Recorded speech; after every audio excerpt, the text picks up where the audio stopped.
Eh, bueno, muy buenas tardes a todos.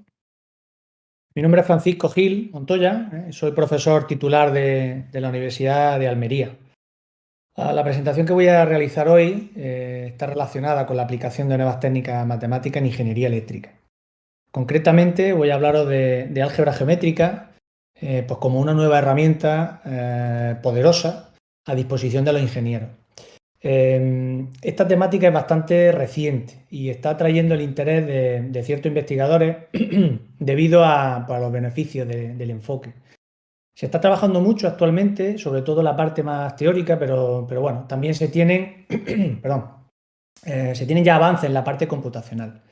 En particular, durante esta charla voy a intentar explicar las razones por las que bueno, se considera que la álgebra geométrica permite abordar ciertas limitaciones bien conocidas y establecidas en teoría de circuito y bueno, teoría de circuito y potencia, así como esbozar aplicaciones a campos más específicos, ¿vale? Como las máquinas eléctricas o, por ejemplo, los filtros activos.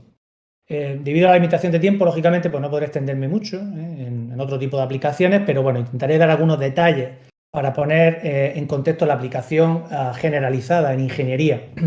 No solo en ingeniería, también en física, en robótica, en bastantes campos. Debido a esta generalización masiva,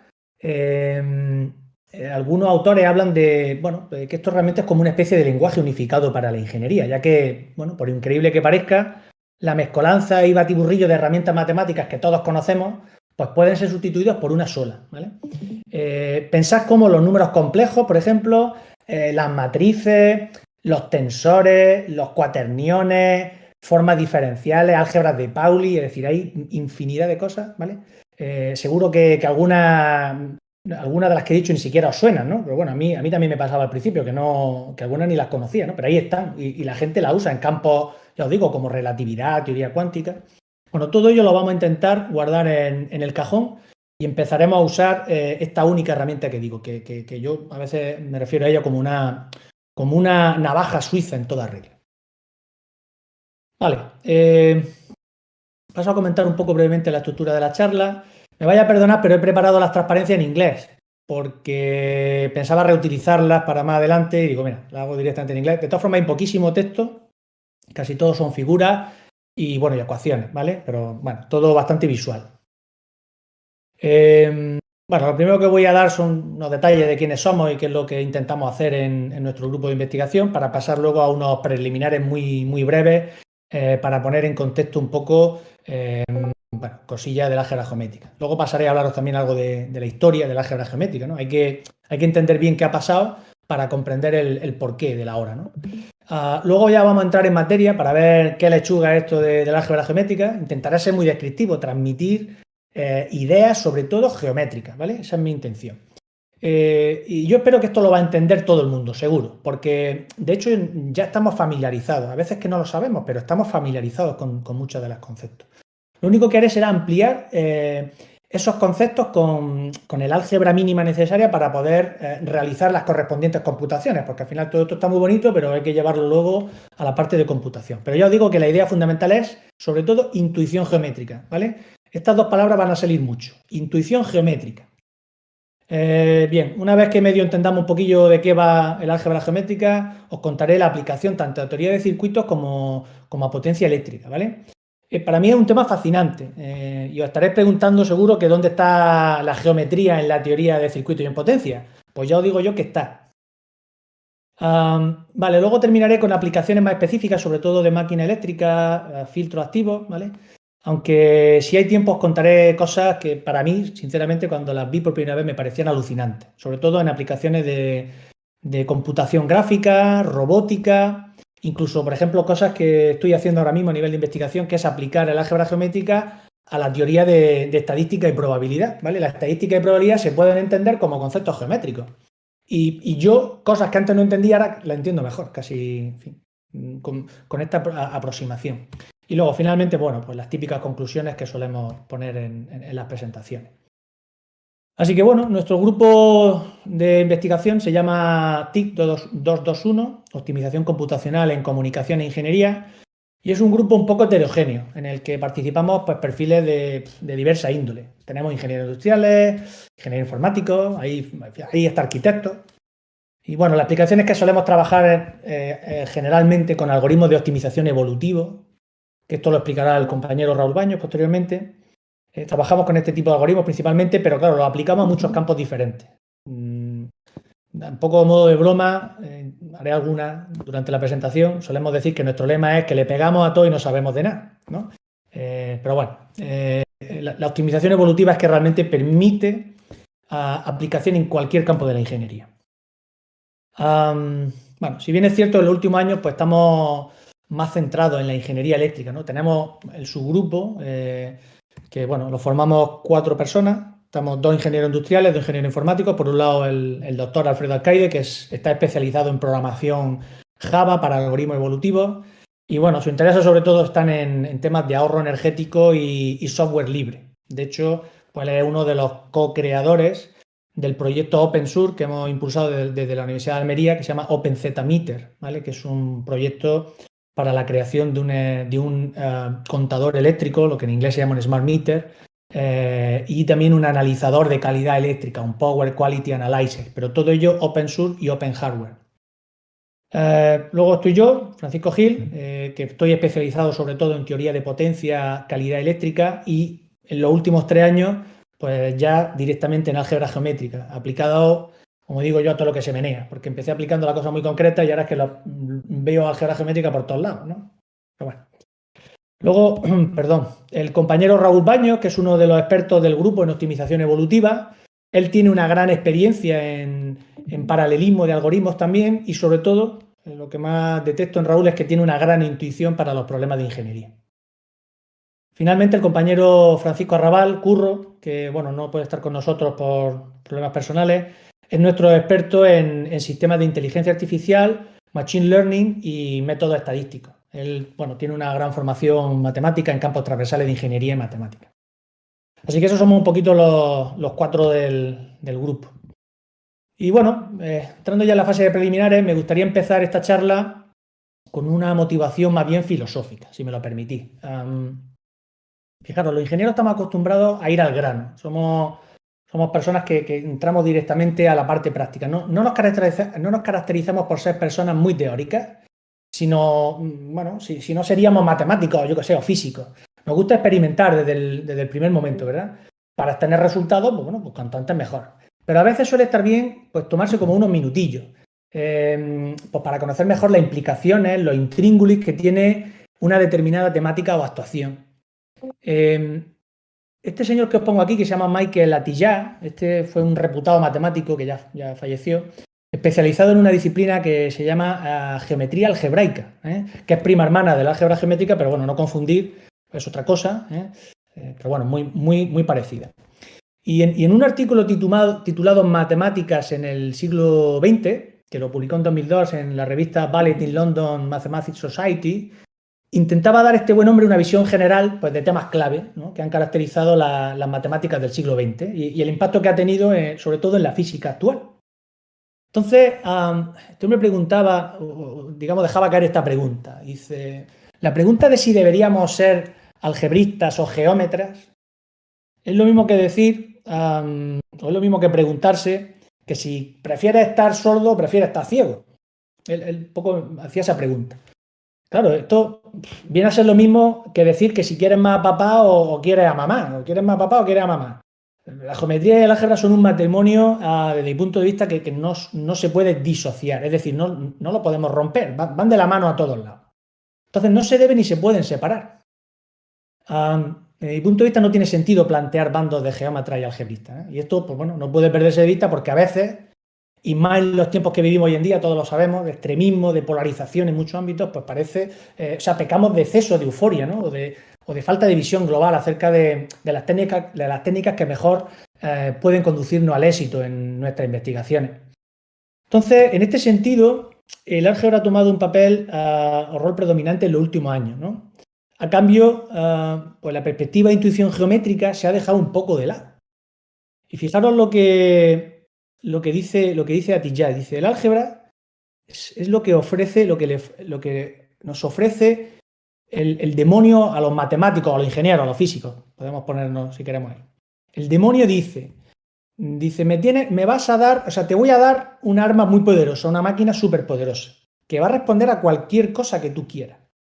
Lo único que yo necesito es que me des tu alma.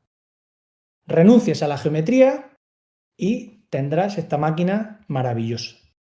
¿Vale? Esta es una frase que a mí, cuando la leí, me encantó. Claro, en la era de la computación, todo debe ser álgebra para poder ser adaptado a una computadora y, por tanto, pues, poder ser calculado mediante algoritmos algebraicos, ¿no? Sin embargo, no podemos olvidar que nuestro cerebro está diseñado y cableado, como así lo atestiguan muchos estudios neurofisiológicos, pues para la geometría. He podido recopilar una frase que a mí me ha gustado, bueno, un párrafo de un estudio que dice que la visión humana utiliza algo así como el 80 al 90% del córtex del cerebro, ¿vale? El 80% del córtex lo usa para la visión. Dice, hay unos 17 centros diferentes en el cerebro, cada uno de los cuales especializados en partes diferentes del proceso de visión, ¿no? Pues unos se ocupan de las cosas verticales, otros de las cosas horizontales, del color, perspectiva, bueno, otros se ocupan del significado, la interpretación. Entonces, comprender y dar sentido al mundo que vemos es una parte muy importante de nuestra evolución. Por lo tanto, digamos, la intuición espacial o la percepción espacial es una herramienta enormemente poderosa. Y por eso la geometría, pues es en realidad una parte tan poderosa de las matemáticas. No solo por las cosas que son obviamente geométricas, sino incluso por las que no lo son. Entonces, intentamos ponerla en forma geométrica muchas veces porque eso nos permite utilizar nuestra intuición. Aquello que no entendemos bien, lo intentamos graficar, lo intentamos dibujar en nuestra mente. A ver si así somos capaces de... Entonces, desde ese punto de vista, nuestra intuición es nuestra herramienta más poderosa. ¿Vale? Esta otra fase dice, cuidadito. Cuidadito porque echarse la manta del álgebra a la cabeza puede ser peligroso. Porque cuando tú, digamos, te pasas completamente a los cálculos algebraicos, que es lo que viene a decir aquí, esencialmente lo que estás haciendo es dejar de pensar. Es una cosa súper interesante esta afirmación. Dice, dejas de pensar. Dejas de pensar geométricamente, por tanto, dejas de pensar sobre el significado de las cosas. Entonces, todo esto que estoy diciendo, se puede ver la visión geométrica que es la que nuestra mente mejor entiende y nos comportamos como auténticas máquinas computadoras, ¿no? Y eso desde mi punto de vista pues no es bueno. Entonces hay que tener en cuenta ese tipo de cosas. Entonces, otra ilustración que me gusta mucho emplear es esta de un tal Ravi Sharan, que no es que sea muy famoso, pero bueno, es un científico de datos del MIT. Y en ella se expresa de forma muy gráfica el sufrimiento, entre comillas, ¿no? Por el que se pasa, por el que pasamos muchas veces cuando tenemos una idea que vemos que va a ser la leche, nos acercamos a un concepto nuevo y complejo, desde que tenemos esa idea hasta que llegamos a entenderlo con suficiencia. Fijaros, igual la conocéis esta ilustración, a mí me encanta, ¿no? Es decir, aquí está, por ejemplo, Ignacio, que se le ha ocurrido no sé qué cosa de las máquinas multifásicas, que ahora va a meter el vector virtual y le va a dar 4 vueltas y como se compensa con no sé qué, no sé cuánto, y te dice, venga, vamos a hacerlo con Python, que con Python me manejo bien. Le voy a meter el Scikit, que es una librería que hay para Python, para computación en Machine Learning. Y claro, dice, pues, y lo que va a salir de aquí va a ser la leche. Pero dice, amigo, me encuentro con el acantilado de las matemáticas, que automáticamente caigo en un pozo. Y en ese pozo voy a tener que andar por el valle del álgebra, y en el valle del álgebra hay monstruos. Y estos monstruos son muy feos, ¿vale? Está la integral, está el sumatorio, está la derivada. Vamos, hay que luchar con unos monstruos muy potentes. Pero, como todo en la vida, después de un tiempo, pues como que sí, vamos ganando, vamos entendiendo un poquito mejor la temática, vamos ganando understanding en inglés, ¿verdad? Hasta que llega un momento en el que ya somos the fucking boss, ¿verdad? Los cherry, ya lo entendemos todo perfectamente. Cuando vemos este tipo de expresiones, yo ya no veo matrices, lo que veo eso es directamente una transformación lineal y entiendo perfectamente, pero desde que se me ocurre la idea hasta que estoy aquí, fijaros, a la gente se le olvida que esto está aquí y la gente piensa que va a pegar un salto, ¡pam! Sí, se me ocurre y esto ya mañana ya lo tengo funcionando, amigo. Aquí hay muchos años de trabajo. Ese famoso caso, bueno, el caso que puso ayer Ignacio de que quiero ganar una isla o quiero comprarme una isla, pues es complicado, ¿vale? Bueno, vamos al lío y a lo que nos ocupa hoy. Pregunta interesante, ¿qué es el álgebra geométrica? Bien, como todo el mundo se imagina, pues es una disciplina matemática, ¿no? En la que intentamos aunar en una sola pues, dos de las disciplinas matemáticas más importantes, ¿vale? Por un lado, la geometría. Por todo el mundo, bueno, pues entendida y habitualmente socorrida, debido a la facilidad que tiene la mente humana a la hora de representar conceptos de manera espacial, ¿no? Entonces, una de las disciplinas más antiguas, que ya la usaban babilonios, egipcios, pero bueno, sobre todo los griegos, que son los que realmente aportaron a la geometría, ¿verdad? La usamos normalmente para entender las relaciones espaciales, ¿verdad? Entre objetos que viven en esos espacios de diferentes dimensiones.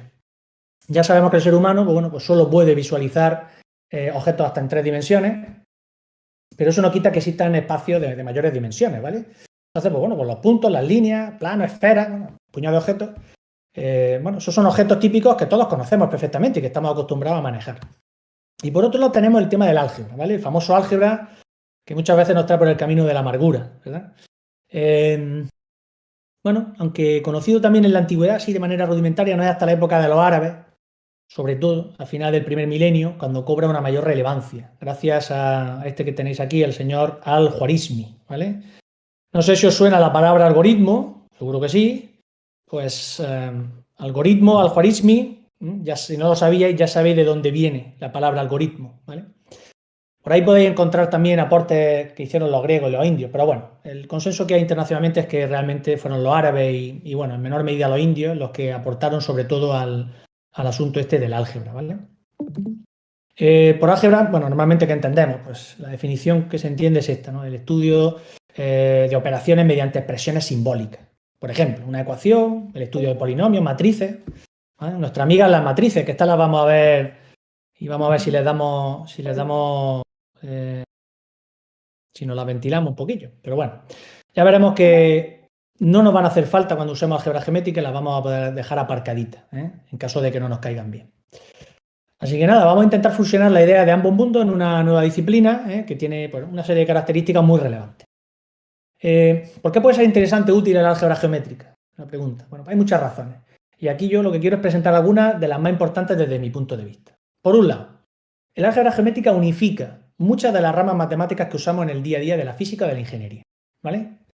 Aquí tenéis una figurilla que, bueno, espero que se vea bien, que resume bastante bien pues, las diferentes disciplinas que se han venido usando prácticamente desde la antigüedad, desde los griegos, ¿vale? Hasta día de hoy, hasta la actualidad. Fijaros la cantidad de herramientas matemáticas que debemos aprender para controlar los procesos, los ingenieros, ¿no? Desde sí se ve el puntero, sí. Pues desde, yo qué sé, desde geometría analítica, álgebra compleja, cuaterniones, álgebra matricial, vectores cálculos, diferencial. Hay 20.000 cosas.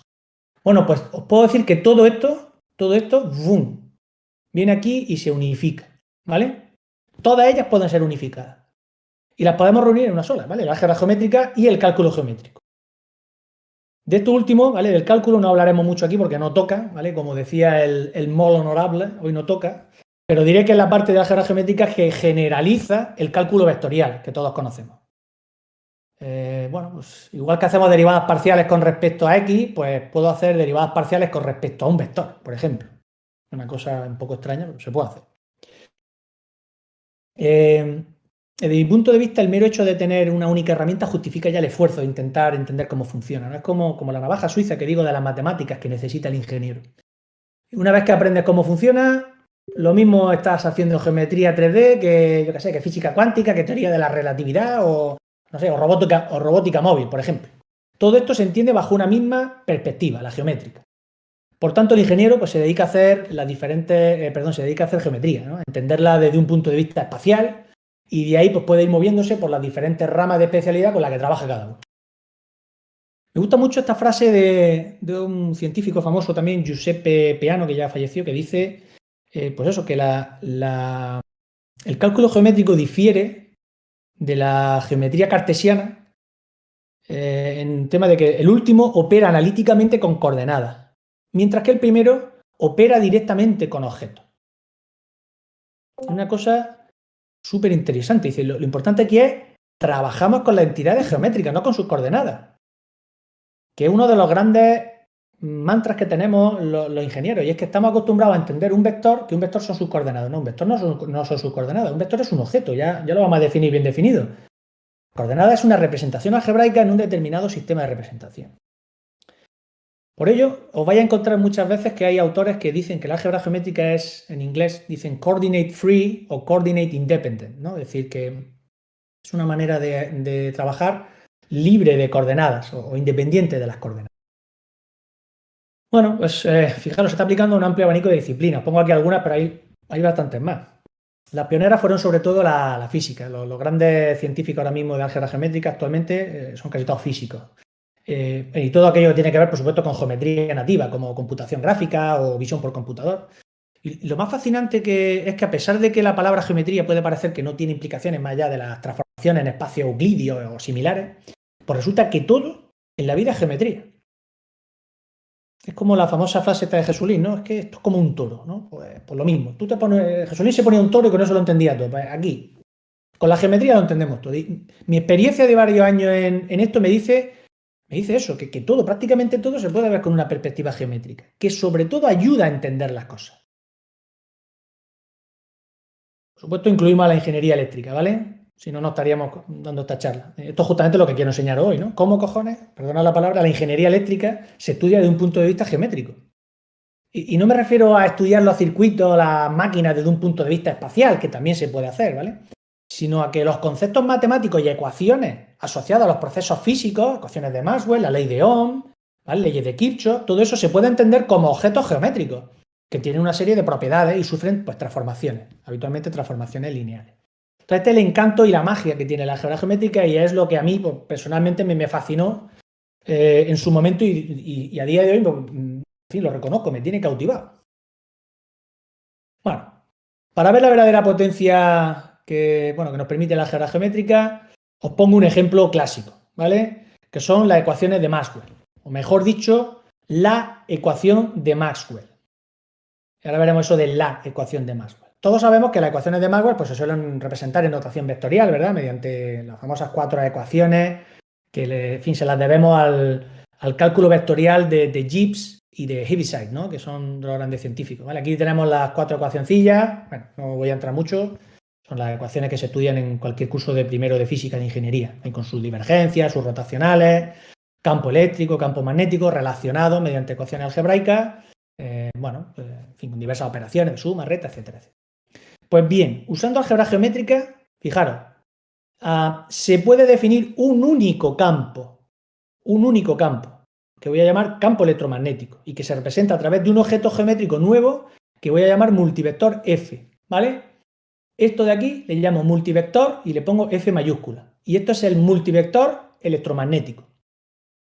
Hablaremos tranquilamente más adelante de este concepto, pero ya os adelanto que es la composición de un vector normal y corriente, que es este de aquí, el vector E, vector campo eléctrico, y otro objeto que representa el tradicional campo magnético, ¿vale? Y que se representa por un bivector, que es la multiplicación de la I por la B pequeña, ¿vale? La B pequeña sería el campo vectorial magnético, ¿vale? Un campo vector. Cuando lo multiplico por esta I, que ahora os diré lo que es, esto se convierte en un bivector, ¿vale? Entonces, el bivector también os adelanto que juega un papel fundamental en la álgebra geométrica, ¿vale? Ya hablaremos tranquilamente de él. Solo decir que en geometría representa una superficie. Cuando digo bivector, realmente lo que estoy hablando es de un plano, ¿vale? Entonces, no os preocupéis que nos vamos a extender bastante en él y bueno, yo creo que lo vamos a entender perfectamente. Bueno, por supuesto, la C es la velocidad de la luz, ¿vale? Que se pone pues, para que las dimensiones de esto y de esto coincidan. Y la I mayúscula, pues bueno, ya os digo, es otro objeto geométrico de interés del cual también hablaremos, que se llama pseudoescalar. Bueno, el conjunto de I por B, ya digo, eso es un bivector. Y bueno, pues este bivector más este vector hacen esto que digo que se llama multivector. Bueno, finalmente, las susodichas ecuaciones de Maxwell se vuelven una sola, que es esto de aquí. El gradiente geométrico aplicado al multivector F, siendo el gradiente geométrico esto de aquí, ¿y el gradiente geométrico qué es? Pues básicamente es pues, el operador de toda la vida, pero aparte de derivar con respecto a X, a Y y a Z, también derivas con respecto al tiempo, ¿vale? Entonces incluye no solo las derivadas parciales espaciales, sino también la derivada parcial temporal. Entonces lo que me dice es que el gradiente de este vector o de este multivector pues es proporcional a este multivector J, que es el multivector de corrientes, que incluye las cargas libres en el espacio más la famosa densidad de corriente J. Así que estas cuatro, ¡pum!, en álgebra geométrica se quedan en una sola. Esto cuando yo lo vi por primera vez, pues me quedé, digo, hostia, ¿cómo eso? Pues sí. Alguien puede argumentar que, hombre, que con tensores también se puede llegar a algo parecido, sí, pero volvemos otra vez, son más herramientas que vamos añadiendo a nuestra bolsita, ¿no? Aquí con una sola lo tengo todo. Bueno, aquí os muestro otra aplicación, en este caso de geometría pura y dura, en la que se ha usado pues, un framework para JavaScript, perdón, que se llama Ganja.js y tiene interés ya que toda la computación está hecha con álgebra geométrica por debajo, ¿vale? Los objetos que hay ahí se suman, se multiplican, se proyectan y todo eso se hace usando álgebra geométrica, como digo. Fijaros que en el vídeo, que os voy a ver, es un vídeo, voy a intentar ponerlo. Vale, se está reproduciendo. Bueno, fijaos que en el vídeo la operación que se hace para obtener cada punto en línea de superficie, pues se hace empleando objetos, ¿vale? Y son operaciones muy sencillas que todo el mundo las entiende. Por ejemplo, voy a pararlo. A ver si me deja. Aquí voy a pararlo. Por ejemplo, aquí tenéis bueno, el ampersand este es I, ¿vale? E y C, ¿qué es E y C? ¿Qué es la operación en álgebra geométrica E y C? Pues cojo hasta el punto C, cojo hasta el punto E, ¿y qué es lo que se hace cuando se une C con E? Pues una recta. Pues aquí la tenemos. ¿Qué es B? Esto de aquí es B más C, ¿verdad? ¿Qué es B más C? Pues B más C es este puntito que hay aquí en medio. Y así sucesivamente. Todo lo que estáis viendo aquí son operaciones con objetos. Y esto pues lo hace el framework este que os estoy contando, el Ganja.js. Bueno, este es bastante interactivo, lo tiene en una página web, si queréis lo puedo decir. Vas moviendo los puntos, vas viendo cómo se mueven los objetos. Todo esto se recalcula, por supuesto, en tiempo real. Pero bueno, lo interesante y lo que quiero incidir es eso, cómo sumo objetos, multiplico objetos o hago cosas con objetos directamente y eso genera otros objetos. ¿Vale? Muy bien, pues seguimos. Bueno, y os preguntaréis, que esto es razonable que lo preguntéis, ¿y dónde estaban todos estos conceptos y técnicas en estos años? ¿Dónde se habían metido? ¿No? Si tan bueno es, ¿cómo es que esto no se estudia en ningún lado? No se estudia en las universidades. Bueno, realmente sí que se ven algunas cosas, ¿vale? Pero muy de pasada. Es un debate abierto hoy el tema de mejorar la formación en álgebra lineal, en cálculo, en toda esta disciplina. Aparentemente hay mucha gente que se queja de que el nivel no es el adecuado, pero bueno. Bien, como digo, sí que veíamos cosas en nuestro estudio universitario, ¿vale? Un claro ejemplo son los cuaterniones de Hamilton. Que esto, bueno, pues ya en el 1843 a este hombre se le ocurrió que podía generalizar los números complejos, que él lo llamaba hypercomplex numbers, ¿no? Entonces inventó los cuaterniones. ¿Y los cuaterniones qué tienen de bueno? Pues que solventan problemas que tienen las matrices. Hay un problema muy conocido que se llama Gimbal Lock, que surge en robótica y en computación gráfica, y es que cuando tú quieres hacer transformaciones lineales en el espacio con matrices para rotar, por ejemplo, objetos, pues hay ciertas condiciones en las cuales llegas a soluciones que son imprecisas o que dan lugar a error con las matrices. Sin embargo, con los cuaterniones ese problema no lo tiene. ¿Vale? Esto es un tema relevante. Entonces, aquí tenéis los cuaterniones, pues su forma genérica, ¿vale? Bueno, así también tenéis las propiedades que atesoran. Hoy en día los cuaterniones pues, son imprescindibles, como digo, en informática gráfica, así como en sistemas mecánicos para cálculo de trayectorias, relaciones en el espacio. Bueno, igual a lo mejor esto no lo habéis visto, pero ya os digo yo que esto hay disciplinas donde hoy en día absolutamente todos los videojuegos, todos los entornos gráficos, Unity, en fin, todo ese tipo de cosas, todo va con cuaterniones. La gente no usa matrices. Otro personaje relevante.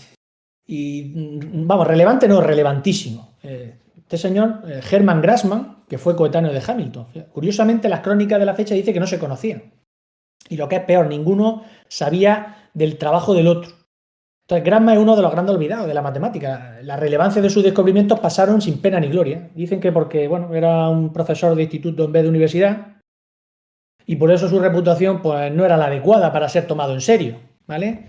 Exactamente igual que nos pasa hoy en día a los profesores de universidad, ¿verdad? Que vamos por la calle y somos súper reconocidos por todo el mundo, ¿verdad? Ojalá, pero en fin, seguro que no. ¿Qué hizo Grassmann? Pues nada, inventó una cosa que es el álgebra exterior o álgebra de Grassmann, ¿vale? A partir de un postulado sencillísimo, que es este de aquí, que un vector cuando se multiplica según Grassmann por él mismo, eso da cero. Ese postulado es el postulado único y básico con el cual se desarrolla el álgebra exterior o álgebra de Grassmann, ¿vale? Entonces, bueno, pues a partir de, digamos, de ese postulado sencillísimo, me invento un producto, que ya os digo, producto exterior, cuña, wedge, que se le aplica a los vectores, ¿no? Y tiene como propiedad básica que es anticonmutativo, ¿vale? Que es esto de aquí. Es decir, no es lo mismo A por B que B por A, no es lo mismo. Hay un menos aquí delante. Entonces, esto es crucial, como se verá más adelante. Y parece raro, ¿no? Es decir, oye, esto algo que parece que hace daño un poco a los ojos, ¿no? Dice, bueno, pues veremos que esto es clave, ¿vale? Así que quedar un poco con la copla de que un vector multiplicado por sí mismo da cero cuando lo multiplicamos según Grassmann, ¿vale?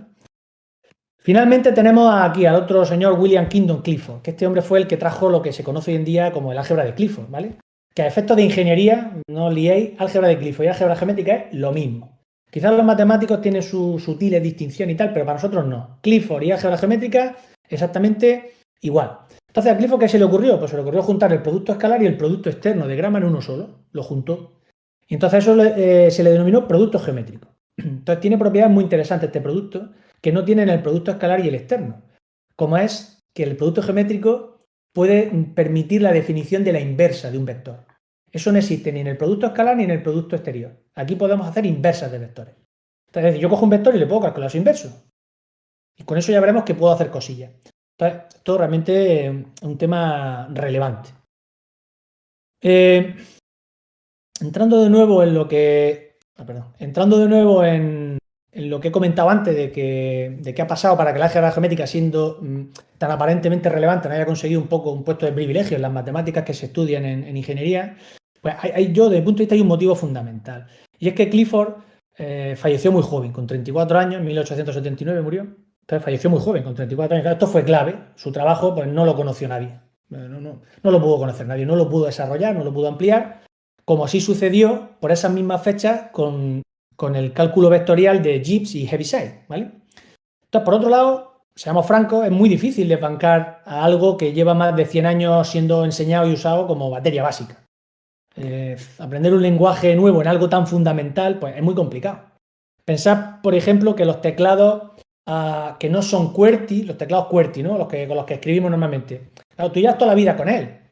Entonces, a pesar de que hay otros sistemas que supuestamente mucho más eficientes a la hora de escribir, pues tú sigues con tu QWERTY, ¿no? Porque ya que conozco esto, lo manejo, pues no, me voy a poner ahora a aprender otra cosa. Al final, ese tipo de historias hacen que, bueno, que influyan en que el álgebra geométrica realmente no se haya desarrollado, ¿no? Pero es que también el propio sistema de enseñanza se comporta a veces de forma muy, muy monolítica, ¿no? Fijaros, ¿qué profesores o ingenieros conocen algo de, pues yo qué sé, de Grassmann, de Clifford, de álgebra geométrica? Pues muy poco o casi nadie, ¿no? Con lo cual tampoco se puede transmitir el interés a generaciones futuras. Entonces, espero que por lo menos esta charla sirva para estimular el interés en vosotros, ¿no? Bueno, finalmente, para terminar esta parte de introducción y de historia, que me estoy alargando mucho, como pensaba que iba a suceder, os voy a hablar del gran impulsor de la álgebra geométrica en el siglo XX, que es este señor, David Hestenes. En la década de los 60, pues, en fin, ahí está su historia explicada, cómo el hombre dio con Grassmann y con Clifford, se puso como loco y empezó a desarrollar lo que realmente se conoce hoy en día como cálculo geométrico, ¿vale? Este fue el que realmente introdujo el cálculo geométrico.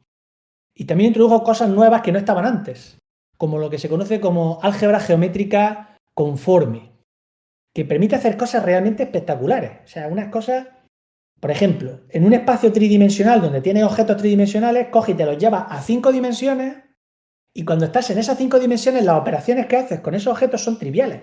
Tienes una esfera que con otra esfera la interseccionas, eso desde el punto de vista de 3D es súper complejo sacar la intersección de dos esferas. Pues en álgebra geométrica conforme es el producto de la esfera A por la esfera B. Algo que tiene bastante sentido. Oiga, es que está intersectando. Intersectar es, ¡pum! Sí, el producto. Entonces, te queda ahí como diciendo, hostia, esto es una pinta que no veas. Me gusta mucho recalcar esta frase dicha por él, que el álgebra geométrica es un lenguaje matemático unificado para los físicos. Claro, y yo añadiría también que para los ingenieros, ¿vale? Ya que es tremenda la cantidad de campos donde se está aplicando, ¿no? Curiosamente, aún a día de hoy se siguen encontrando disciplinas donde no se había aplicado antes álgebra geométrica. De hecho, como he comentado, yo mismo ando ahora mismo trasteando con conceptos e ideas de probabilidad estadística y he podido comprobar que es posible pues aprender y estudiar estas disciplinas con conceptos meramente geométricos. Ya me hubiera gustado a mí cuando me explicaron la estadística y la probabilidad que me lo hubieran explicado con geometría, porque me habría enterado. Entonces, bueno, algo de esto intentaré presentar más adelante, veremos si me da tiempo. Y bueno, finalmente no quiero olvidar aquí a grandes científicos de la actualidad que están contribuyendo o han contribuido. Ahí tenéis, bueno, te lo vais a encontrar seguro cuando empecéis a buscar referencias. Doran, Dors, Lasembi, toda esta gente. Bairo Corrochano, que es un mexicano que lo tuvimos aquí el año pasado en Almería, dándonos unos cursos. Bueno, vamos a meternos ya en materia y hablar de los principios básicos sobre lo que se sustenta la álgebra geométrica, ¿vale? Lógicamente, en esta charla, pues presentarlo de forma muy resumida y esquemática, porque esto tiene chicha, ¿no? Digamos que hay varias formas de abordar el estudio de la álgebra geométrica. Una que de ellas está basada pues, en una aproximación rigurosa, matemática, formal, muy algebraica, ¿no? Entonces, muy del estilo de los matemáticos más puros, ¿no? Esta aproximación, pues generalmente es durilla, ¿no? Para los ingenieros nos cuesta mucho. De hecho, no te metes en muchas más cosas porque cuando te introduces en ciertas temáticas, te plantan el paper o los papers o el libro donde te sueltan toda la matemática de golpe y dicen, esto no me merece la pena. Entonces, pues, desde mi punto de vista es que esto ahuyenta, como digo yo, a los clientes, ¿no? Y provoca pues, que exista una barrera de verdad de entrada, ¿no? Entonces, a pesar de que está muy ligada a cosas que manejamos frecuentemente los ingenieros como vectores y espacios vectoriales, ¿no? Es decir, que todo esto que dice usted, si ello que me suena, si son vectores, si son espacios vectoriales, si todo esto lo he visto yo, pero te deja listo, ¿vale?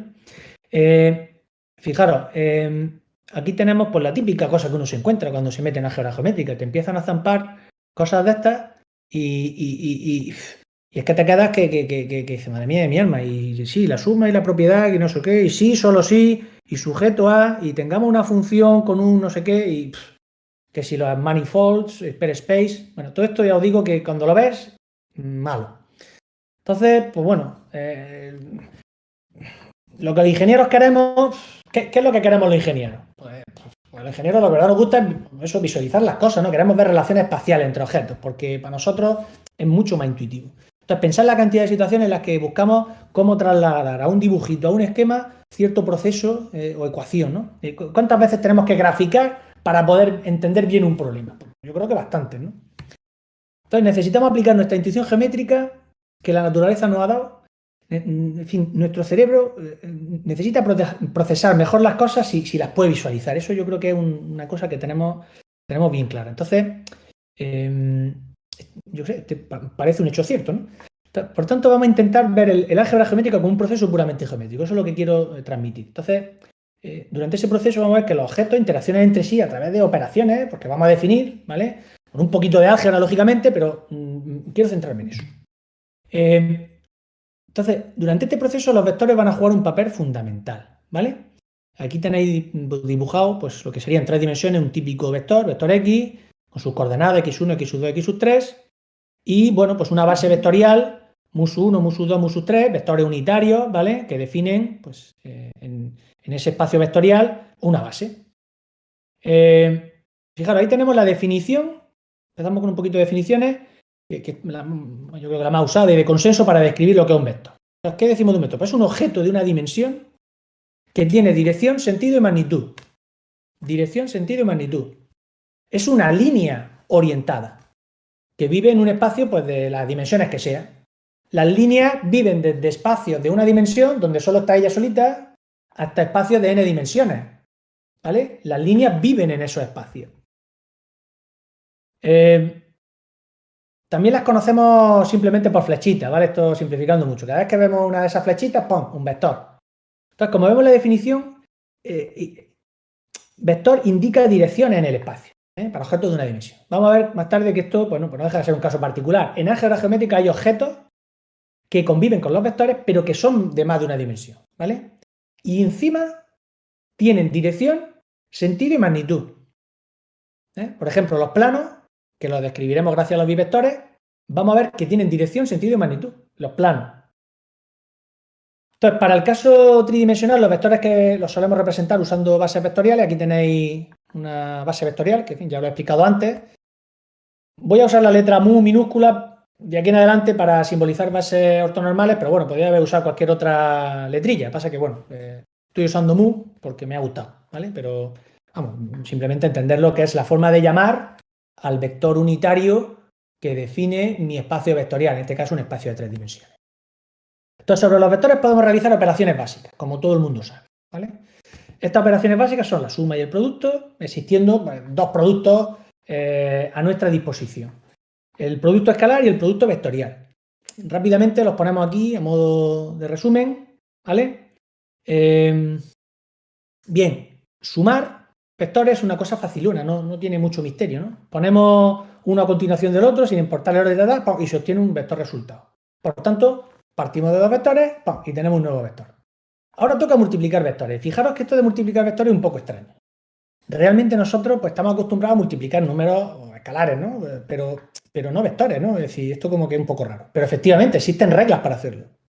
Entonces multiplicamos la longitud de los vectores entre sí y el coseno del ángulo que forman y arreglando, ya está, resuelto. Pero claro, esto que acabo de decir es álgebra, ¿eh? Ahí tenéis la expresión. Pero aquí hemos dicho que queremos ver las cosas con perspectiva geométrica. Bueno, pues la tenemos, ¿no? Que es multiplicar dos vectores a través del producto escalar, pues no nada más que realizar la proyección ortogonal de uno sobre otro. Esa es la interpretación que todo el mundo conoce. Da igual el orden, el resultado es el mismo. Entonces, y lo curioso es que además dicho resultado no es otro vector, ¿vale? Sino que curiosamente un escalar. El producto de dos vectores me sale un escalar. Y esto es raro, ¿no? No es una cosa que tenga mucho sentido. Y justamente esto tiene un problema serio, y es que debido a esto pues no se pueden dividir vectores entre sí, porque no hay inversa, debido a cómo está definido este propio producto. Entonces, si multiplicar vectores es divertido, ya veréis que dividirlos todavía es más, ¿eh? Pero bueno, esto lo vamos a ver un poquillo más adelante. Entonces, adicionalmente hay que decir del producto escalar que no es asociativo. Esto, bueno, todo el mundo lo sabe, ¿no? No es lo mismo el producto escalar de A por B y lo que me sale multiplicarlo por C que hacer primero B por C y luego multiplicarlo por A. Resulta que no es lo mismo, no es asociativo. Entonces, el otro producto que nos falta por repasar, de lo que ya conocemos, que es el producto vectorial o producto cruz, ¿no? Entonces, si me permitís la expresión, si el otro era rarillo, este es para echarle de comer aparte. A diferencia del producto escalar, fijaros, el vectorial sí que da como resultado otro vector, esto todo el mundo lo sabe, ¿no? Pero a costa de generar una nueva dimensión que antes no existía. Lo que voy a decir ahora, a alguno igual le suena, pero a mí cuando me lo contaron la primera vez me quedé también sorprendidísimo y digo, oye, pues es verdad. Entonces, yo tengo dos vectores, en fin, por ejemplo, ahí los que os muestro, ¿no? Tengo mis vectores A y B. Aquí los tengo. A ver, aquí mi vector A, o sea, perdón, mi vector B, mi vector A y hago el producto vectorial. Claro, estos vectores viven tranquilamente en un espacio de dos dimensiones. Están aquí en este plano, pues viven ahí en su espacio de dos dimensiones. Y resulta que los multiplico y el resultado salta a una tercera dimensión. Alegría, porque ya me diréis, ¿no? ¿Qué pasa si tengo ahora dos vectores en un espacio de una dimensión? O peor aún, ¿qué pasa si tengo dos vectores en un espacio de 4 dimensiones? Dos vectores en un espacio de 4 dimensiones. Y quiero hacer el producto vectorial. Pues la respuesta es fácil. El producto vectorial no está bien definido. No funciona. Fijaros, es que en 4D hay más de una dimensión ortogonal al plano. Yo tengo un plano en 4D y ya no tiene una única dirección ortogonal, hay otra más. Hay dos direcciones ortogonales. Entonces, ¿cuál cojo? Estos son las que problemas nada más. Entonces, por supuesto, al igual que el producto interno, pues el producto exterior tampoco tiene inversa y esto pues ya veremos que es un pequeño problemita, ¿vale?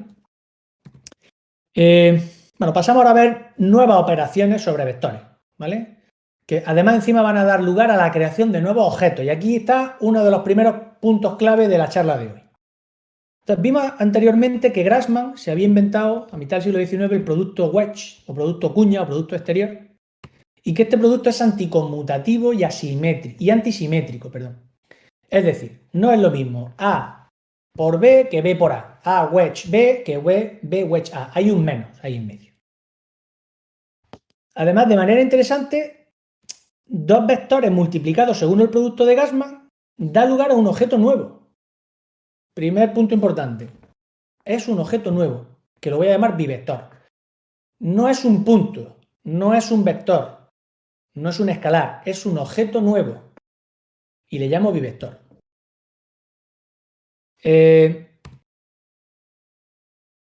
Si lo representamos mediante coordenadas, los vectores A y B, tal y cual os lo estoy poniendo yo ahí, ¿vale? Los pongo sus coordenadas. Al hacer el producto wedge, obtenemos el resultado que veis. ¿A qué os recuerda ese A1B2 menos A2B1? ¿A qué os recuerda? Pues si tenéis frescos los conocimientos de vectores, pues eso es exactamente lo mismo que el producto vectorial. El valor absoluto es el producto vectorial, a nivel numérico, como digo. Entonces, en este resultado se ha tenido en cuenta, por cierto, la anticonmutatividad implícita en el álgebra de Grassmann. Así que multiplico dos vectores con el producto wedge y me sale una cosa nueva. Y esta cosa nueva, como digo, la vamos a trabajar bastante ahora en estas transparencias para entenderla bien.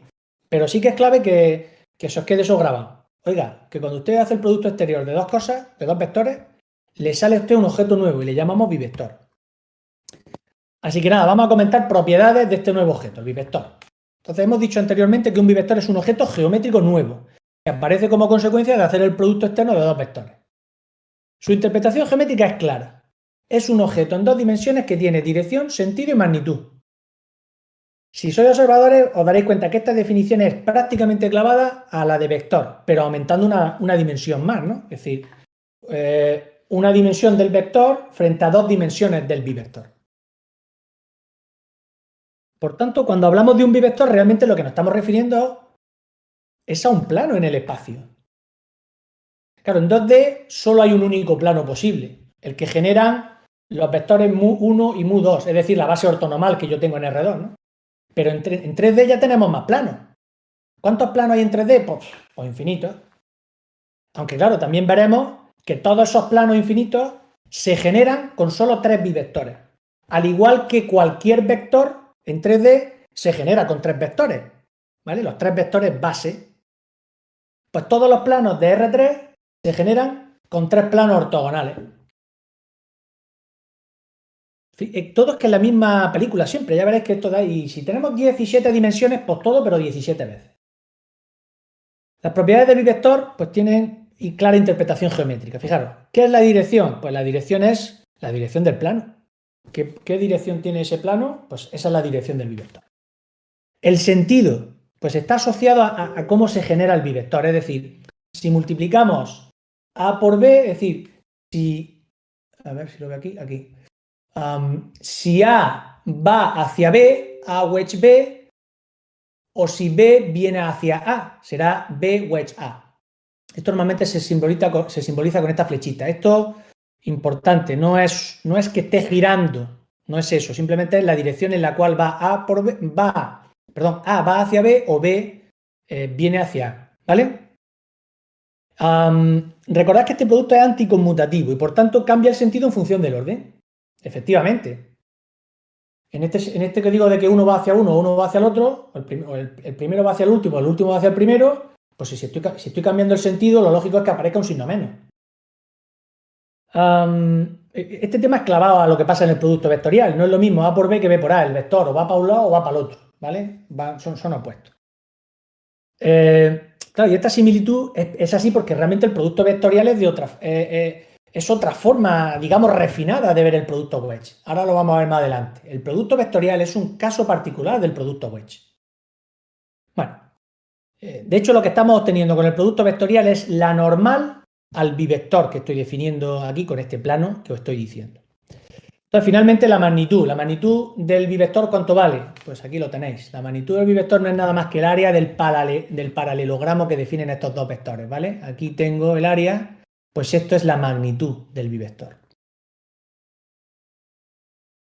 Más propiedades de los bivectores. Fijaros, al igual que los bivectores también forman un espacio lineal y podemos realizar operaciones sobre ellos.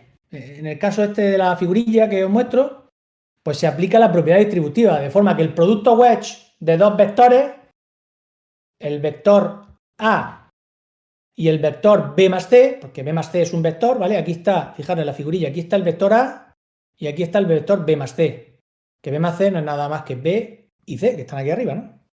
Entonces, el producto wedge de este vector y este vector, pues me da el bivector que tenéis aquí abajo, de color pues azulillo, ¿verdad? Pues este bivector, que sería esto, es la suma del bivector AB AC. ¿Quién es el bivector AB? Pues el bivector AB es este marroncillo y el bivector AC es este verdecillo.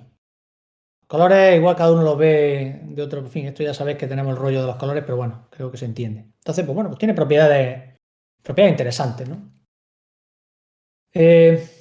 Ya que vamos viendo cosas nuevas, es interesante ver la relación que existe entre el producto vectorial y el wedge, que lo acabo de decir, ¿no? Entonces, normalmente el producto vectorial se suele usar en espacios euclidios 3D, porque es que solo vale para eso. El producto vectorial solo vale para espacios 3D. Y en máquinas multifásicas, por ejemplo, pues tenemos más de 3 dimensiones y en muchas otras disciplinas. Entonces, esto tiene su explicación, como he dejado un poco entrever en las transparencias de atrás, ¿no? Es que resulta que, claro, como solo está definido para 3 dimensiones, pues solo en 3D un plano tiene un único vector normal. Claro, todo cuadra. Pero en 2D o en 1D es que ni se puede definir.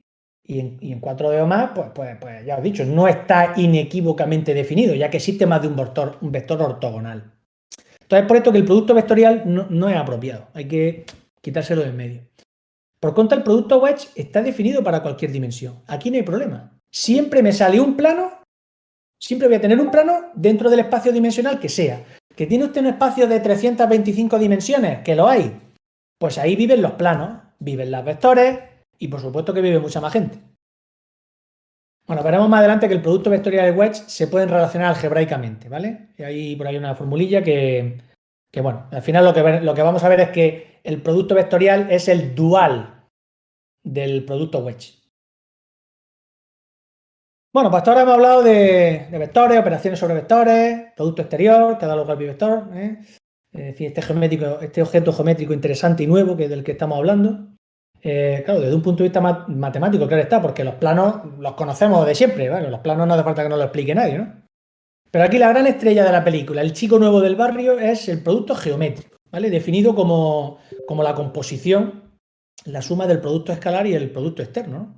Esto es, tal cual os lo digo, esto es el álgebra geométrica en un 90%. El que entienda, si entendemos bien esto, entenderemos perfectamente todo lo que viene después, ¿vale? Así que fijaros, tenemos por un lado un espacio vectorial, de los de toda la vida, con sus vectores, sus operaciones básicas de suma, de producto escalar, en fin, todo ese tipo de cosas. Y ahora le añadimos, echamos ahí un poquito de producto externo, de producto wedge, que lo acabamos de ver. Y encima definimos un producto geométrico, ¿vale? Que es suma del escalar y del wedge. Y voilà, ya tenemos álgebra geométrica definida. Entonces, todo lo demás es entender qué pasa cada vez que operamos con los vectores y los bivectores. Aunque también se puede operar con objetos de mayor dimensión, pero nosotros realmente no, por lo que vamos a ver en ingeniería eléctrica, no lo necesitamos, ¿vale? Pero también podría operar con objetos de mayor dimensión. Entonces, ¿qué sale como resultado del producto geométrico de vectores? Pues sale una parte escalar y una parte bivector. Cuando hago el producto geométrico de dos vectores, A por B, me sale un escalar, que es esto, y una parte bivector. Bueno, al conjunto le vamos a llamar multivector, por ser una mezcla de vectores y bivectores, ¿vale? Bueno, aquí os he puesto una forma que es de indicar que la parte escalar del multivector A se obtiene cogiendo las cosas de grado cero, que es esta expresión de aquí, ¿vale? Cuando pongo los corchetes estos y el sub cero quiere decir, oiga, cójase usted el multivector A y extráigale aquello que tiene de grado cero. ¿Y qué es grado cero? Pues el escalar. Esto, pues extraiga usted lo que tenga de parte bivector. O sea, el numerillo te dice qué debes extraer de ese multivector. Y fijaros, ¿a qué nos suena esto? Se le parece mucho a un número complejo, ¿verdad? Es decir, tengo una parte real, la parte escalar, y una parte imaginaria, que aquí como que le estamos llamando bivector. Efectivamente, claro, es que los números complejos, y esto no lo sabía y os lo digo yo, son una subálgebra de la álgebra geométrica. Los números complejos, no decir que derivan, porque lógicamente los números complejos existen desde hace mucho tiempo, pero se explican como una parte de la álgebra geométrica. Pero es que lo mismo le pasa a los cuaterniones, que lo vamos a ver ahora. Pero también le pasa a las matrices y le pasa a los tensores. Todo eso que acabo de decir, todo eso son subálgebras de la álgebra geométrica. Por eso es por lo que digo que la álgebra geométrica unifica todo, porque tengo esa navaja suiza. De hecho, ya lo hemos comentado un poco en la ilustración que vimos al principio, ¿no? Entonces, si conocemos cómo funciona la álgebra geométrica, tenemos la famosa navaja suiza para meterle mano de manera unificada a todo lo que se menea, ¿vale? Entonces, vamos a ver esto, vamos a ver ahora que esto pues tiene una recompensa a nivel geométrico, ya que esta forma de trabajar pues, permite operar con los objetos directamente, sin necesidad de utilizar coordenadas, ¿vale? Operaciones como rotaciones, reflexiones, proyecciones, que aparecen por todos lados. Y lo bueno es que no solo para geometría euclidiana tradicional, sino también para cosas tan aparentemente alejadas como la ingeniería eléctrica. Seguro que os estáis preguntando y dice, oye, ¿dónde lechuga encaja la ingeniería eléctrica en todo esto que estás diciendo, Paco? Pues pronto os voy a dar la respuesta, pero tenéis claro que irá ligado a una interpretación en un ámbito geométrico, ¿vale? Donde nuestra intuición nativa pues nos va a ayudar muchísimo.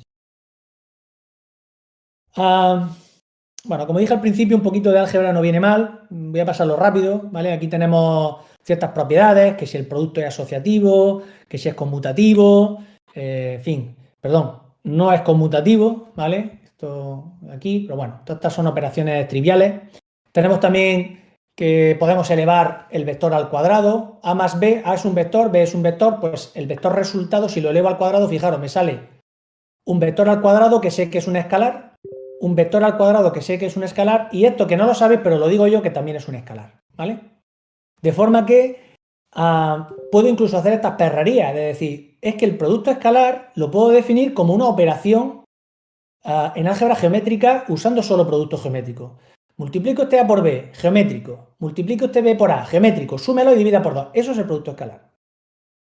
Ya sabemos que el producto escalar es un numerillo. Pues ya tenéis aquí la respuesta, es que AB por BA es un numerillo, por tanto esto es un numerillo. Y bueno, recordad por supuesto que A wedge B pues es un bivector. ¿Y eso de dónde sale? De en vez de sumar, restar. Así que bueno, estas son cosillas matemáticas que son curiosidades, que puede usted construir el producto escalar y el producto vectorial, perdón, el producto wedge a partir del geométrico. Yo no tendría por qué haber definido primero el escalar y después el wedge, sino que podría haberme inventado que el producto geométrico tiene esas propiedades y automáticamente salen solitos el escalar y el wedge. Vamos a empezar a operar aquí, o vamos a empezar a poner aquí ya algunas operaciones básicas en 2D y en 3D para ver cómo trastear con toda esta tropa, ¿vale? Vamos a empezar por 2D, que es lo más sencillo, pero ya veréis que todo escala genial cuando subimos de dimensión. Entonces, lo primero de todo, definir nuestra base ortonormal para nuestro espacio vectorial, ¿vale? Todo espacio vectorial que se precie, todo tiene que tener al menos una base ortonormal, al menos una. Lógicamente existen infinitas, pero por lo menos una. Nosotros vamos a elegir esta, en 2 dimensiones, mu1 y mu2, ¿vale? Como he dicho al principio, que no os despiste la simbología. En fin, yo ya lo digo, debo reconocer que para mí era lo que más me perdía al principio, porque es que tenía letras griegas por todos lados.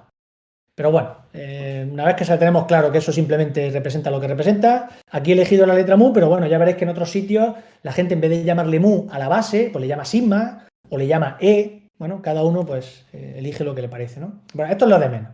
Elegimos un nombre y arreando. Yo uso indistintamente la mu y la sigma, pero bueno, aquí he elegido la mu.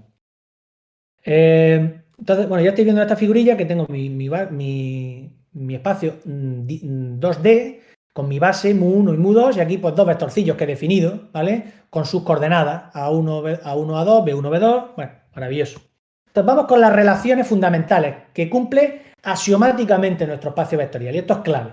Esto es por axioma. Yo quiero construir un espacio que tenga estas propiedades. Pues bueno, pues genial. Bueno, pues digamos, tenemos estas propiedades que se cumplen axiomáticamente y vamos a hacer el producto geométrico. Perdón, mejor dicho, vamos a ver cómo esto al final desemboca en el producto geométrico. Entonces, lo primero que hago es el producto escalar. Entre los vectores unitarios.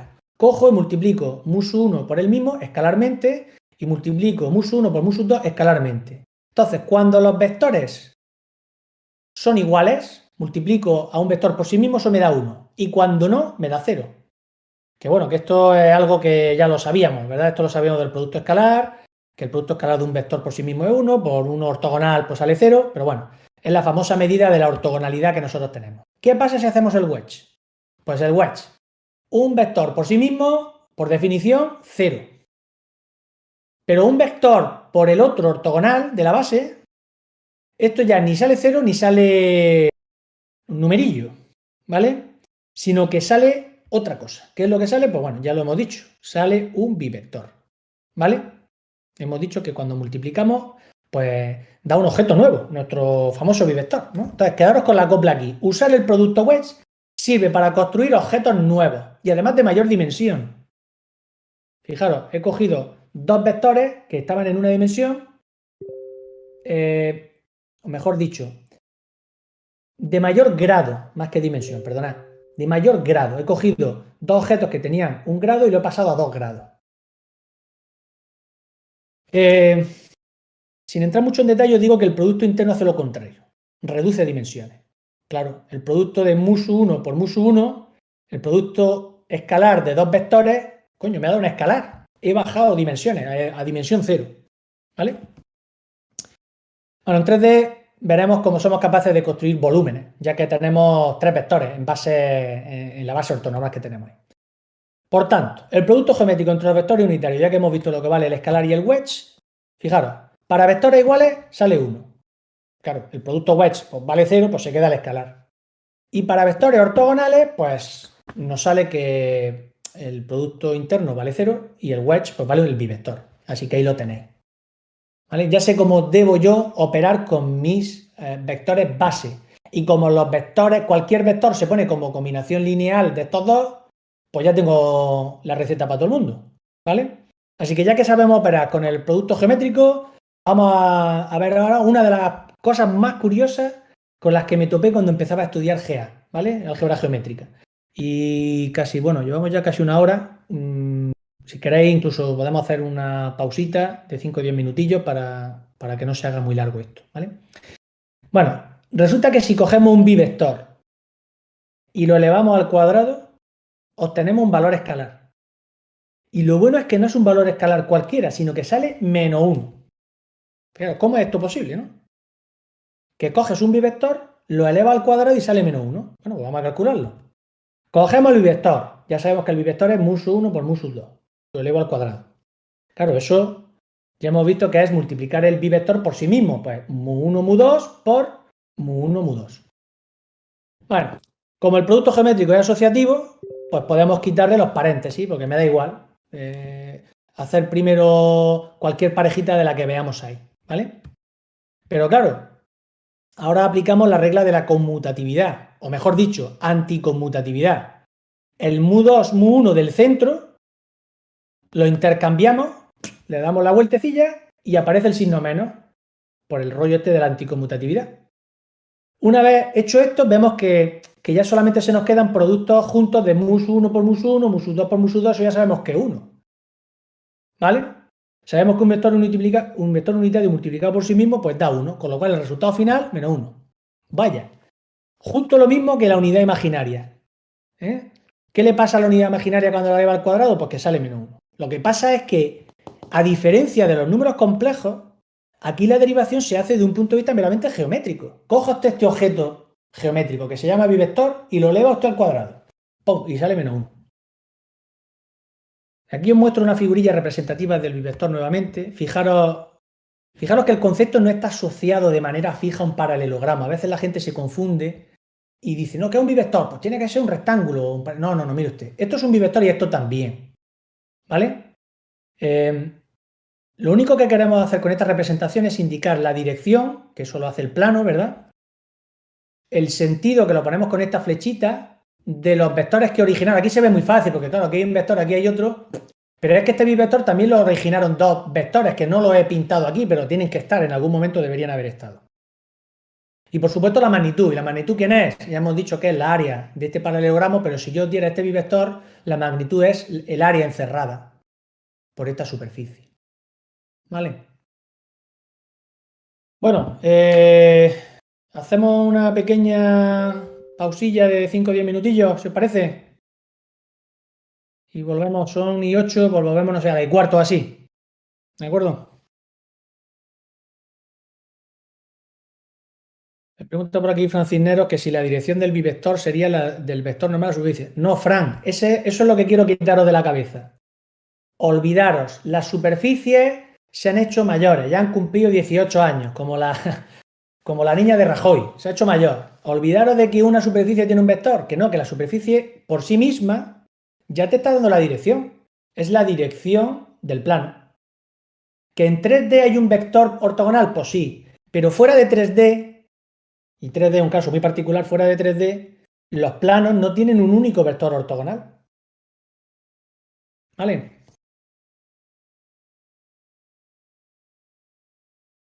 Bueno, lo dicho, Perfecto. seguimos. Entonces, ¿qué Dime. hacemos? ¿Un descansillo, Paco? ¿Cómo? Yo creo que sí, no es que si no voy muy lento, ¿eh? Creo que me voy a comer la sesión esta yo solo, al ritmo que voy. Y mira que voy Bueno, rápido, mira que voy rápido hablando. Estoy sin voz. nada. Bueno, yo creo que está súper interesante, o sea que a mí particularmente no me importa. Lo único que tenemos ahí es el límite, por ejemplo, con Ignacio de las 7 Sí, sí, sí. y bueno, pues si no, de todas maneras, ¿sabes qué te digo, Paco? Que mañana la sesión era de brainstorming, ¿no? Mañana va a ser la sesión de optimización y una horita y después haremos el brainstorming, sí, por Bueno, lo que veo. te quería decir que si te comes un poco más, pues igual lo podemos compensar con mañana, ¿no? Sí, sí, sí, sí, sí, seguro. De todas formas, voy a intentar un poquito más rápido y a ver si en 2 horitas lo hago, ¿vale? Que sea Yo no me ahí. quejo del ritmo, Perfecto. ¿eh? Yo quiero enterarme bien. Vale. No sé cómo lo estoy explicando. Oye, a veces me da la impresión de que, no sé, os estáis enterando de lo que he dicho, son Yo, conceptos muy nuevos. No, lo está quitando la explicando página perfectamente. 21, quitando la 21, que luego tengo una pregunta, el resto me parece de lujo. Allí había algo que me ha chocado cuando lo has explicado. Luego te preguntaré, pero la explicación es fantástica. Vale, bueno, pues a ver Sobre todo el si. hecho de que, claro, el hecho de que todo lo que conocemos sea un caso particular, pues Sí, de pronto dices, hostia, hostia, si hemos llegado al menos uno, ¿no? claro, Hostia, dice, si hemos llegado. hostia, Entonces, de a pronto, ver, eso es ¿de como dónde? que tú ya todo eso lo conocías y de pronto te dan una Claro, herramienta de más nivel cuyo caso particular es lo que tú conocías antes. Entonces, eso está espectacular, ¿no? de dónde salió el complejo? Pues que a un tipo se le ocurrió decir que x cuadrado igual a uno. Y dice, coño, jones, pues x cuadrado igual a uno. ¿Y ahora qué? Pues quito usted el cuadrado, se lo lleva para el otro lado. O sea, perdón, x cuadrado igual a menos uno. Perdón. Bueno, en este descansillo voy a ver si te encuentro un vídeo para que lo pongas en tu transparencia. Que me he acordado de una cosa. Vale, vale. Venga, nos vemos de cuarto entonces, ¿no? Sí, sí. Venga. Perfecto. Ahora.